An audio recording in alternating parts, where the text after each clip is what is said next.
আলোচনা সমালোচনা যেন কিছুতেই পিছু ছাড়ছে না চিত্রনায়িকা ইয়ামিন হক ববির। কখনো সিনেমার প্রচারণায় অপেশাদার আচরণের অভিযোগ, কখনো বাসায় চুরি, আবার কখনো ব্যক্তিগত জীবনের নানা ঘটনায় খবরের শিরোনাম হয়েছেন তিনি। গেল ঈদে মুক্তিপ্রাপ্ত তছনছ সিনেমায় প্রচারণায় অপেশাদার আচরণের জন্য চর্চায় উঠে আসে তার নাম। এরপর বাড়িতে বড় অঙ্কের চুরির ঘটনায় আরেক দফায় আলোচনায় আসেন নায়িকা। তার রেশ কাটতে না কাটতেই গোপনে বিয়ে ও সেই কথিত স্বামীর গ্রেফতারের ঘটনায় নিন্দার মুখে পড়েন এই গ্ল্যামার গার্ল।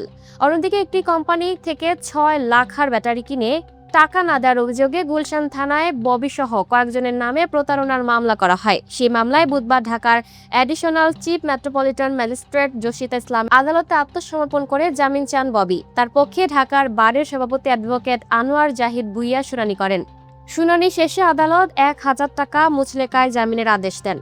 মামলার অভিযোগ করা হয়, গত বছরের নভেম্বরে ব্যাটারি বাকিতে কেনার ঘটনা ঘটে। ব্যাটারির মূল ৬ লাখের অধিক টাকা পরিশোধের কথা থাকলেও তারা যথাসময়ে টাকা পরিশোধ না করে তালবাহানা করে। গেল ১১ই জানুয়ারি তারা কোনো টাকা দিবে না বলে জানিয়ে দেয়। আসামিরা পূর্ব পরিকল্পিতভাবে টাকা আত্মসাৎ করেছে। Lucky Akter, up to date news, Dhaka.